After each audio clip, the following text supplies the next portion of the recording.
যাও, তুমি দুনিয়ায় চলে যাও, আমার হাবিবকে তুমি সান্ত্বনা দাও, আমার হাবিবকে বুঝিয়ে দাও, আমার হাবিবকে বলো এ নবী গো, আপনাকে ওরা আটকুড় বলিয়েছে, আসলে আপনি আটকুড় নয়, ওরাই আটকুড়। আপনাকে বলেছে সকাল বেলাতে যদি আপনার মুখটা দেখতে পাই আমাদের যাত্রা হয় না, আসলে ওদেরই সকাল বেলাতে মুখটা দেখলে তাদের কোনো কাজে লাভবান হয় না। নবী আমার খুব দুঃখিত।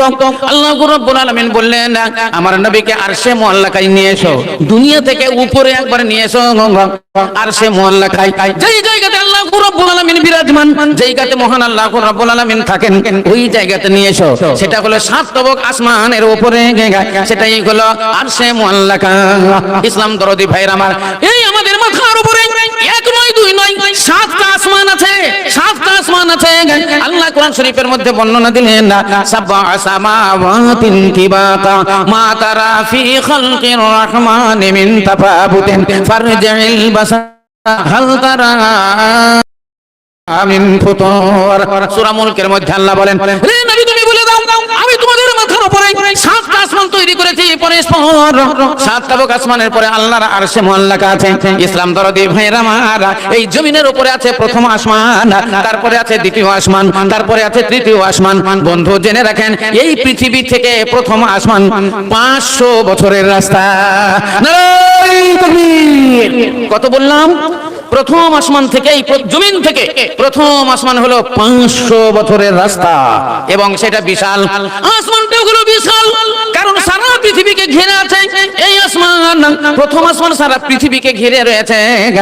আপনারা তো জ্ঞানী ও বৈজ্ঞানিক বিজ্ঞান চর্চা করেন, বৈজ্ঞানিকেরা বলছে পৃথিবীটা হলো গোল, পৃথিবীটা গোলাকার ডিমের মতো।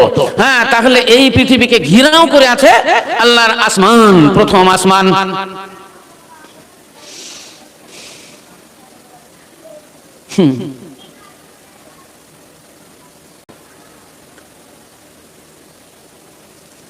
আচ্ছা, কালেকশনের ব্যাপার বলছে, দান আমাদের খুব কম হয়ে আছে, শুরু করেন। তো এটা দানের ব্যাপারে চাইলেই তো পাওয়া যায় না, আগে কিছু শোনাতে হয় তারপরে হয়। একটা কথা আছে, কুছ লেনা হয় তো কুছ দেনা হোগা, কিছু নিতে হলে কিছু দিতে হয়, দিবেন তো আপনারাই। রাত 12টাই হোক আর রাতে 1টাই হোক, এ তো বাহিরকার লোক আর নাই, আপনাদেরই এখন দান। কত ওই রাতে 1টা হলো আপনারা, রাত 2টা হলো আপনারা, আপনারা দিবেন। মনে মনে স্থির করেন, আমি তো আগেই বলে দিয়েছি মন স্থির করেন। হ্যাঁ, 1000, 5000, 10,000, 20,000 টাকা, 1 টলি বালু, 2 টলি বালু, 1 টলি পাথর, 2 টলি পাথর, 1000 ইট, 2000 ইট, 5 bag cement, 10 bag cement, 20 bag cement, এরকম আপনারা তৈরি হন। কষ্ট তো হবে, আমি তো আগেই জানতে পেরেছি আপনাদের কষ্ট হবে, কিন্তু মসজিদটা তো তৈরি করতে হবে, আল্লাহর ঘর নির্মাণ করতে হবে। ভাই, একটা জিনিস করতে গেলে বড় কষ্ট হয়, আর কষ্ট হলে নেকি হয়, কিন্তু পাপে কষ্ট হয় না। মানুষের পাপ আর পুণ্য দুটো জিনিস, নেকি আর পুণ্য। অতএব গুনহার কাজ এমনি হয়ে যায়, নেকির কাজ কিন্তু এমনি হয় না। আপনাকে বলে দিই, চলতে চলতে গুনাহ হয়, চলতে চলতে পাপ হয়, বলতে বলতে পাপ হয়, দেখতে দেখতে পাপ হয়, ছুঁতে ছুঁতে পাপ হয়। কেমন করে হয়? দেখতে দেখতে পাপ হয়। চোখ দিয়ে মানুষ দেখে, চোখ দিয়ে যখন দেখে তখন ঠিক আছে, কিন্তু আল্লাহ রাব্বুল আলামিন কিছু জিনিসের উপরে দৃষ্টিপাত করতে নিষেধ করলেন। এবার চোখ যদি আপনার বেঈমানি করে, যেটা দেখা নিষেধ ওই জায়গাটাই যদি চোখ নিয়ে যায়, ওই জায়গাটায় যদি বারবার দেখতে চায় যেটা দেখা নিষেধ আছে, তাহলে চোখের গুনাহ হয়ে যায়। তাহলে দেখতে দেখতেই পাপ হয়ে যায়। আপনি রাস্তায় চলছেন, চলতে চলতে কত জিনিস দেখেন যেগুলো আল্লাহ দেখতে নিষেধ করেছে, ওখানে চোখ দিও না, তো আপনার চোখটা আগে ওইখানেই যায়, তাহলে চোখ বেঈমানি করে। চোখের বেঈমানিতে চোখের গুনাহ হয়। আপনার মুখে বলার জন্য আল্লাহ বললেন তোমাকে মুখ দিয়েছি বলার জন্য তুমি বলবে, কিন্তু সদা সত্য কথা বলিবে, মিথ্যা কথা বলিবে না, পরচর্চা করিবে না, পরনিন্দা করিবে না, কারো কিবাদ করিবে না। তাহলে মুখ দিয়েছেন আল্লাহ বলার জন্য, সত্য কথা বলতে হবে। মিথ্যা যদি বলা যায় তাহলে আপনার মুখের গুনাহ হয়ে যায়। পরচর্চা করলে, পরনিন্দা করলে, গীবাত করলে আপনার ব্যভিচারের মতো গুনাহ হয়। ইসলাম দরদি ভাইরা আমার, তাহলে এই বলতে বলতে আমরা অনেক কথা ঝুট বলে দিই, অনেকে মিথ্যা বলে। মোবাইলে ফোন করছেন আপনার বন্ধুকে, হ্যালো, বলে রহিম কোথায় আছিস? না তো আমি ধুলিয়ানে ডাক বাংলায় আছি। ও দেখা গেল খোসালপুর ব্রিজেই আছে, কিন্তু আপনাকে তাড়াতাড়ি ডাকার জন্য বলছে আমি ধুলিয়ানে আছি, তুই চলে আয়, কিন্তু খোসালপুরি আছে। তাহলে বুঝা গেল আমরা বলতে গিয়ে ভুল বললাম, বলতে গিয়ে মিথ্যা বললাম, আপনার মুখের গুনাহ হয়ে গেল। আল্লাহ রাব্বুল আলামিন বলেন তোমাকে আমি হাত দিয়েছি ধরার জন্য, কাম করার জন্য, কিন্তু কিছু কিছু জায়গাতে হাত দিতে তোমাকে নিষেধ করলাম, খবরদার ওই জায়গাতে হাত দিও না। কিন্তু আমরা সুযোগ পেলে ওই জায়গাতে হাত দিয়ে দিই, যেমন হাত দিয়ে দিই তেমনি আমাদের হাতের গুনাহ হয়ে যায়। আল্লাহ বলছেন তোমাদের পা দিয়েছি চলার জন্য, তোমরা সরল সঠিক পথে চলবে, মাদ্রাসার দিকে চলবে, মসজিদের দিকে চলবে, জালসা শোনার জন্য চলবে, নেকির কাজে চলবে। খবরদার তোমরা পঞ্চরস গানের দিকে যাবে না, খবরদার সিনেমাতে যাবে না, থিয়েটারে যাবে না, খবরদার খবরদার খারাপ কাজ কুকাজের দিকে তোমরা যাবে না, চুরির পথে চলবে না। কিন্তু দেখতে পাওয়া যায় এই পাকে আমরা অন্যায় পথে ব্যবহার করি, জালসার দিকে আমরা যাই না, সিনেমার দিকে আমরা যাই, পঞ্চরস গানের দিকে চলে যাই। আজান হয় মসজিদের দিকে যেতে হবে, কিন্তু আমরা মসজিদের দিকে না গিয়ে আমরা সিনেমার হলের দিকে চলে যাই। তাহলে আমাদের চলতে চলতে পাপের গুনাহ হয়ে যায়, পায়ের গুনাহ হয়ে যায়। ইসলাম দরদি ভাইয়ের আমার, আপনাদেরকে যদি জিজ্ঞাসা করা হয় বলেন তো নেকি কিসে হয়, নেকি করলে কোন কাজে নেকি হয়, নিশ্চয়ই আপনারা বলে দিবেন, ছোট ছোট ছেলেরাও বলে দিবে নেকি কিসে হয়। ওদের জিজ্ঞাসা করলে বলবেন নামাজ পড়লে নেকি হয়, রোজা করলে নেকি হয়, হজ করলে নেকি হয়, যাকাত দিলে নেকি হয়, বাপ মার সেবা ভক্তি করলে নেকি হয়, মাকে মা বলে ডাকলে নেকি হয়, আব্বাকে আব্বা জান বলে নেকি ডাকলে নেকি হয়, আর ছোটদের স্নেহ আদর করলে নেকি হয়, বড়দের সেবা ভক্তি করলে নেকি হয়, মসজিদে দান করলে বড় নেকি হয়, মাদ্রাসায় দান করলে বড় নেকি হয়, মসজিদ নির্মাণ করলে বড় নেকি হয়, স্বামী ভক্তি করলে নেকি হয়, স্বামী সেবা করলে নেকি হয়। এইগুলা ছেলেরাও বলে ফেলবে এগুলান করলে নেকি হয়। ফকির মিসকিনকে ভাত দিলে, ফকির মিসকিনকে ভালোবাসলে নেকি হয়। ইসলাম দরদি ভাইরা আমার, তাহলে প্রথম কথা হলো নামাজ পড়লে নেকি হয়। সবাই বলবে যে নামাজ পড়লে নেকি হয়। আচ্ছা বলেন তো নামাজ কি এমনি হয়? নামাজ পড়লে তো নেকি হয়, কিন্তু নামাজ এমনি হয়? নামাজ এমনি হয় না। নামাজ পড়তে গেলে তিনটে জিনিস প্রথমে চাই, তিনটে জিনিস আপনাকে করতে হবে নামাজ পড়তে হলে। এক নম্বর হলো আপনার শরীর পবিত্র চাই, দুই নম্বর হলো আপনার মন পবিত্র চাই, তিন নম্বর হলো যাই নামাজ পবিত্র চাই। মন যদি অপবিত্র হয় তাহলে নামাজ হবে না। যদি আপনার গায়ের পোশাক জামা কাপড় অপবিত্র হয় তাহলে আপনার নামাজ হবে না। যাই নামাজ যদি অপবিত্র হয় আপনার হইবে না, তাহলে নামাজ তিনটে শর্ত। প্রথম এক নম্বর হলো যাই নামাজ পবিত্র হতে হবে, দুই নম্বর গায়ের জামা কাপড় পরিধান পবিত্র হতে হবে, তিন নম্বর হলো আপনার শরীর পবিত্র হতে হবে। শরীর যদি অপবিত্র থাকে তাহলে আপনার নামাজ হবে না, জামা কাপড় যদি অপবিত্র থাকে তাহলে নামাজ হবে না, যাই নামাজ অপবিত্র থাকলে নামাজ হবে না। তাহলে যাই নামাজটা পবিত্র করতে গেলে আপনাকে ওকে সাবান দিতে হবে, ধৌত করতে হবে। আপনার শরীর পবিত্র করতে গেলে আপনাকে গোসল করতে হবে, আপনাকে উযু করতে হবে। জামা কাপড় পবিত্র হলে ধৌত করতে হবে এবং নোংরা জিনিস থেকে দূরে রাখতে হবে, অপবিত্র যেন জামাতে না লাগে, তাহলে এতে বড় কষ্ট হবে। এই কষ্টের পরে এবার আপনার নামাজের টাইম হবে, সুন্দর করে উযু করতে হবে। বলেন পৌষ মাসের জাড়ে, মাঘ মাসের জাড়ে পানি নাড়তে কত কষ্ট হয়, পানি হাতে ধুতে কত কষ্ট হয়, গোসলে কত কষ্ট হয়, কিন্তু আপনাকে গোসল করতে হবে, উযু করতে হবে। উযু করার পরে শরীর পবিত্র করে তারপরে নামাজ পড়ার জন্য মসজিদে যেতে হবে। ইসলাম দরদি ভাইরা আমার, নামাজ পড়লে নেকি হয়, কিন্তু নামাজ পড়তে গেলে বড় কষ্ট হয়। রোজা রাখলে নেকি হয়, বলেন তো এমনি রোজা হয়? গায়ের মুসলিম হিন্দু ভাইদের নাকি দুধ খেলে হয়। সারাদিন ভাত না খেলে, ভাত রুটি না খেলে আসরের পর যদি আপনার একটু ভোক লাগে তো ঘরের ভিতরে যে কোনো জায়গাতে এক গ্লাস দুধ খেয়ে নিলে, পানি খেয়ে নিলে কোনো অসুবিধা নাই। কিন্তু আমাদের ধর্মে তা নাই। আমাদের ইসলাম ধর্ম হলো আপনাকে সেই শুভ কাজে আপনাকে ভাত খেতে হবে, নিয়ত করতে হবে রোজার জন্য। আপনি রোজার জন্য নিয়ত করলেন, রোজা রেখে দিলেন, সারাদিন পানাহারা হারাম, সারাদিন আপনি কোনো জিনিস পান করতে পাবেন না এবং কোনো জিনিস খেতে পাবেন না। অনাহারে উপবাসে সারাটা দিন থাকতে হবে, যা 17 ঘন্টা থেকে 18 ঘন্টা আপনাকে অনাহারে উপবাসে থাকতে হবে। যবে সূর্য গুরু হবে, ডুববে তবে আপনি ইফতার করবেন, তখন হালাল হবে। তাহলে 17 ঘন্টা 18 ঘন্টা পানাহার ত্যাগ করে অনাহারে থাকলে বড় কষ্ট হয়। এই কষ্ট হয় বলে নেকি হয়। মা বাপের সেবা করলে নেকি হয়। বলেন মা বাপের সেবা কি এমনি হয়? মা বাপের সেবা এমনি হয় না। কান ভাঙানি বউটা সব সময় কাছে থাকে। কান ভাঙানি কিছু বউ আছে, শ্বশুর ভালোবাসে না, শাশুড়ি ভালোবাসে না, এরা আপনারা ননদ নন্দাই ভালোবাসে না। এরা মনে করে আমি একা একাই থাকবো, একাই একাই খাবো, যেটা মন যাবে সেটা করব, যেখানে মন যাবে সেখানে যাব। শাশুড়ি থাকলে যেতে দেয় না, শ্বশুর থাকলে খালি চোখ চোখ করে রাখে, বাড়িতে নন্দাইরা থাকলে চোখ চোখ করে রাখে। অতএব এদের সঙ্গে থাকা যাবে না। তাই তো কান ভাগানে কান লাগাতে লাগে, বিছানায় শুয়ে শুয়ে শাশুড়ির কথা লাগাই, শ্বশুরের কথা লাগাই, দেওর ভাসুরেদের কথা লাগাই, আপনাকে পৃথক করার জন্য। এরা আর মায়ের সেবা করতে দেয় না, বাপের সেবা করতে দেয় না।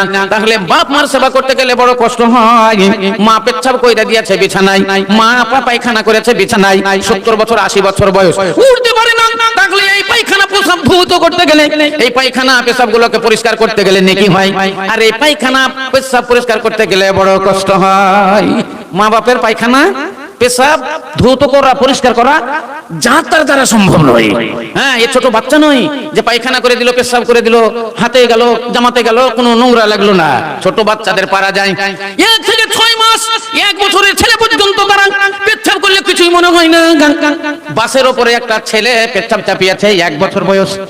মাকে বলছে মা হিসু করবো, বাস চলছে, প্যান খুলে দিয়ে বলছে বাবা এখানেই করে দেয়, বাসের উপরেই প্যান খুলে দিল, পেশাব হয়ে গেল। বলেন কোন 60 বছর 70 বছরকার লোক আমরা যদি বলি যে মুতবো, বাসওয়ালা দিবে মুততে? বাসওয়ালা বাসের উপর পেশাব ফিরতে দিবে? দিবে না।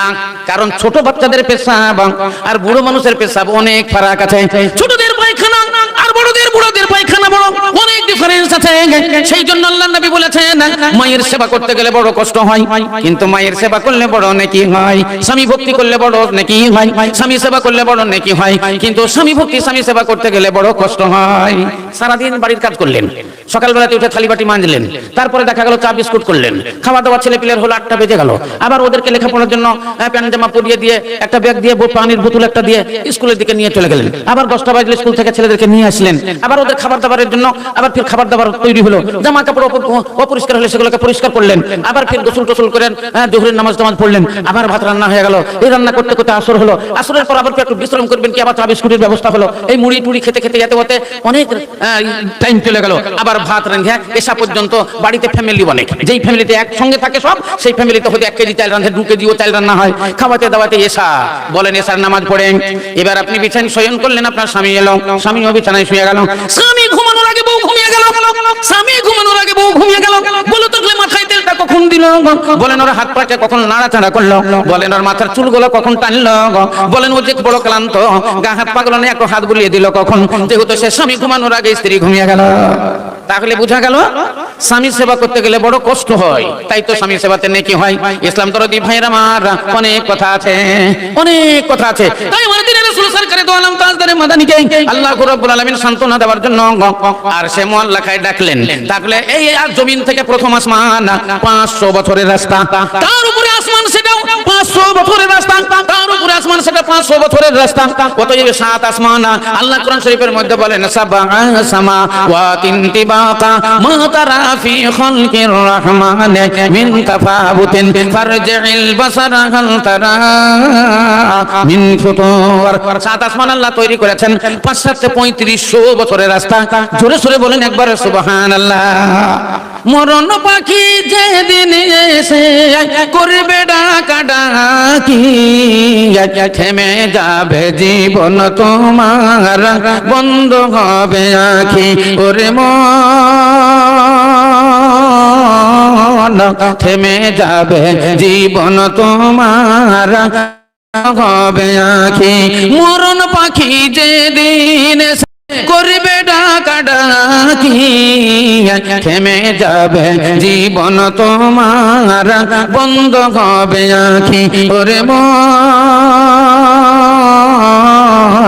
থেমে যাবে জীবন তোমার, বন্ধ হবে আঁখি। দুনিয়াতে আছো তুমি টাকা পয়সা নিয়ে, মরার পরে করবে দাফন সাদা কাফন দিয়ে।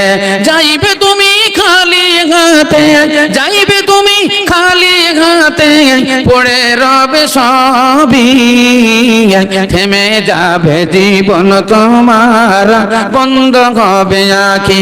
ওরে মন থেমে যাবে জীবন তোমার, বন্ধ হবে আঁখি। আপন ঝুড়ি কর ভারী, সময় তোর না, আপন ঝুড়ি কর ভারী, সময় তো আর নাই। মরণ পাখি দিলে রে ডাক, যেতে হবে ভাই। খাঁচা ছেড়ে দিবে উড়ান, খাঁচা ছেড়ে দিবে উড়ান কেমনে ধরে রাখি, থেমে যাবে জীবন তোমার বন্ধ হবে আঁখি। ওরে মন থেমে যাবে জীবন তোমার বন্ধ হবে আঁখি। দুনিয়ারি রং তামাশাই, দুনিয়ারি রং তামাশাই আছো তুমি মেতে, এ দুনিয়া ছাড়িতে হবে পরপারে যেতে। দুনিয়ারি রং তামাশাই আছো তুমি মেতে, এ দুনিয়া ছাড়িতে হবে পরপারে যেতে। জান্নাত জাহান্নামের কথা, জান্নাত জাহান্নামের কথা ভুলে গেলে নাকি, থেমে যাবে জীবন তোমার বন্ধ হবে আঁখি। ওরে মন থেমে যাবে জীবন তোমার বন্ধ হবে আঁখি। সব পড়ে থাকবে, বাড়ি পড়ে থাকবে, গাড়ি পড়ে থাকবে, জমি জমি ক্ষেত খামার সব কিছু পড়ে থাকবে, সব ছেড়ে দিয়ে আপনাকে খালি হাতে ওই অন্ধকার কবরে একাই যেতে হবে বন্ধুরে। তাহলে যেই কবরে আপনি যাবেন ওই কবরটা হলো একার ঘর, ওই কবরটা হলো অন্ধকারের ঘর, ওই কবরটা হলো কিড়ামাকড়ার ঘর। ওই ঘরে জানালা নাই, দরজা নাই, ওই ঘরে কোনো আলো নাই, বাতি নাই, ওই ঘরে খাবারের কোনো ব্যবস্থা নাই, ওই ঘরে কোনো সঙ্গের সাথী নাই। এমন জায়গা, যেই জায়গাটার নাম হলো, যেই জায়গাটার নাম হলো কবরস্থান, যেই স্থানের নাম হলো কবরস্থান, যেই স্থানের নাম হলো গরিস্থান। ইসলাম দরদি ভাইরা আমার, সেই গরিস্থানের কোনো খবর পাওয়া যায় না। এ যারে যা গরিস্থানে, এ যারে যা গরিস্থানে দেখা যায় গে দুনয়নে, এ যারে যা গরিস্থানে দেখা যায় গে দুনয়নে। আগাদ কবরে কারা আছে, কেসা মালদার ছিল, কেসা খেয়েছিল ভালো, আহা ঘরে খাক হয়ে গেছে। কেসা বুদ্ধিমান ছিল, কেসা বুদ্ধিমান ছিল, কি কি বুদ্ধি চালাইল, চালাইল হিকমত ঘন। আহা কবরের পিঠে খাক হয়ে গেছে, মিলে না রে নিশানি কিছু। ইসলাম দরদি ভাইরা আমার, তাইলে সেই কবর হলো অন্ধকার ঘর, সেই কবর হলো কিড়া মাকড়ার ঘর, সেই কবর হলো একার ঘর। সেই ঘরে আলো নাই, বাতি নেই, সেখানে নাই জানালা দরজা, সেখানে নাই কোনো খাবারের ব্যবস্থা।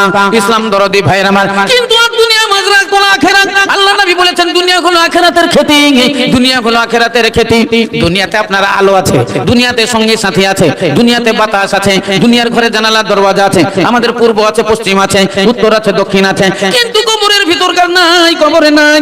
দেখেন মানুষ যখন কলকাতা থাকে, দিল্লি থাকে, বোম্বে থাকে, চেন্নাইয়ে থাকে, হরিয়ানা থাকে, থাকে কেউ সৌদি আরবে, কেউ থাকে আমেরিকা, আমেরিকাতে থাকে। যখন আমেরিকাতে থাকে তার স্বামী, স্ত্রী আপনার বেঙ্গল থেকে স্বামীর নাম্বার গুলো টিপে 97, 33, 77, 88, 95 এইরকম নাম্বার যখন টিপে টিপে যখন তা ছেড়ে দেয়, সঙ্গে সঙ্গে রিং বাজে। স্বামী তার মোবাইলটা তোলে, বলে হ্যালো কে? না তো আমি তোমার বউ বলছি, আমি তোমার স্ত্রী বলছি, খবর কি? খবর শোনানো হয়ে যায়। তাহলে আমেরিকা থেকেও দুটো কথা হয়ে যায়, কলকাতা থেকে কথা হয়ে যায়, দিল্লি বোম্বে থেকে কথা হয়, কিন্তু বাড়ির কানটাতে যদি বাপের কবর হয়ে যায় বন্ধুরে, ওই বাপের কবরের কোনো খবর পাওয়া যায় না। তাহলে দুনিয়াতে সব জায়গার খবর হয়, কিন্তু কবরের খবর পাওয়া যায় না। তাই তো আল্লাহ নবী বলেছেন আর দুনিয়া মাদরাতুল আখিরা, দুনিয়া হলো আখিরাতের খেতি। দুনিয়া থেকে তুমি আলো সংগ্রহ করে নিয়ে যাও, দুনিয়া থেকে তুমি সঙ্গের সাথী নিয়ে এসো, দুনিয়াতে তুমি খাবারের ব্যবস্থা করে এসো।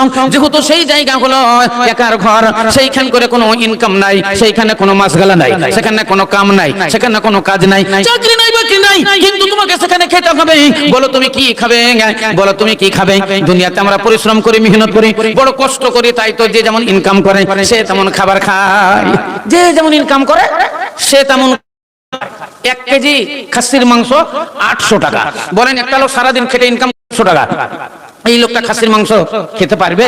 800 টাকা কেজি পারবে না। বলেন 1 কেজি ওজনের একটা ইলিশ মাছের দাম 1800 টাকা। 1 কেজি ওজনের একটা ইলিশ মাছ 1800 টাকা দাম। বলেন কোন লোক খেতে পারবে? যার দিন মজুর 300 টাকা ইনকাম করে, বলেন সে কি ইলিশ মাছ খেতে পারবে? পারবে না। কারা খাবে? যারা বড় কষ্ট করেছে দুনিয়ায়, যারা মেহনত করেছে, 18 বছর ধরে পড়েছে, কেউ 12 বছর ধরে পড়েছে, ইংলিশ মিডিয়ামে পড়েছে, কেউ মাস্টার হয়েছে, কেউ ডাক্তার হয়েছে, কেউ ইঞ্জিনিয়ার হয়েছে। যারা এই কষ্ট করে পড়েছে তারা আজ চাকরি করছে, কারো 50,000 টাকা বেতন, কারো 1 লক্ষ টাকা বেতন। কেউ ব্যবসা বাণিজ্য করে, তারা 1 লক্ষ টাকা ইনকাম করে। কেউ দেখো ডিলারি করে, আবার কেউ কন্ট্রাক্টরি করে, লক্ষ লক্ষ টাকা ইনকাম করে। তাহলে তারা কষ্ট করেছে তাই তো ইনকাম করে। আর ইনকাম করে বলে 1 কেজি মাছ 800 টাকা দিয়ে খরিদ করে খায়। আপনি এখানে খাবেন, ওখানে খাবেন না, এই দুনিয়া থেকে আপনার খাবার শেষ। আপনি কি কবরের ভিতরে খাবেন না? বলেন কবরের ভিতরে আপনি তো চাকরি করতে পারবেন না, কবরের ভিতরে তো আপনার মানে জমি কি আবাদ করা হবে না। সেখান করে এই আর দুনিয়া মাদরাতুল আখিরা, দুনিয়া থেকে যেটা পাঠাবেন ওটাই কবরের ভিতরে আপনি পেয়ে যাবেন। जो कुछ दोगे वही पाओगे, जो कुछ दोगे वही पाओगे। हशर के मैदान रे, हशर के मैदान, आँखी खोलो रे नींद तोड़ो रे, तुमको कहीं पुकार रे। जागो मुसलमान जागो जरा, गफलत से तुम उमर मिटाए, गफलत से तुम उमर मिटाए, आखिर हुई बदनाम रे, आखिर हुई बदनाम।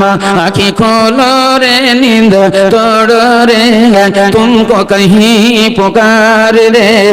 जागो मुसलमान जागो जरा, हर रोज पढ़ा करो तुम अल्लाह का कुरान, जैसा पढ़ा करते थे दाऊद खुशी लहान रे, दाऊद खुशी लहान। आँखी खोलो रे नींद तोड़ो रे, तुमको कहीं पुकार रे। जागो मुसलमान जागो जरा, कुर्बानी भी अदा करो तुम, कुर्बानी भी अदा करो तुम, जैसा किया खालील। ए बुराक मिलेगा, ए बुराक मिलेगा, उसके बदला कहते हैं जुल जलाल रे, कहते हैं जुल जलाल। आँखी खोलो रे नींद तोड़ो रे, तुमको कहीं पुकार रे। जागो मुसलमान जागो जरा, जागो मुसलमान जागो जरा। দুনিয়া মাদরাতুল আখিরা, তাহলে যেটা আপনি এখানে পাঠাবেন, আজ মসজিদ নির্মাণের জন্য 10,000 টাকা দিবেন, মসজিদ নির্মাণের জন্য 20,000 টাকা দিবেন, মসজিদ নির্মাণের জন্য 1 টলি বালু দিবেন, 1 টলি পাথর দিবেন। আল্লাহর রাস্তায় যেটা দান করবেন এই দানটা আখিরাতের জন্য জমা হয়ে যাবে, আখিরাতের জন্য ব্যাংক ব্যালেন্স হয়ে যাবে। তাহলে যে যেমন দান করবে এটাই তার কবরের ভিতরে পেয়ে যাবে। এখান থেকেই পাঠাতে হবে। এখানে যদি ভালো খাতে চান তাহলে তো ওখানেও তো খাবেন আপনি। কোরআন শরীফ আল্লাহ বলেন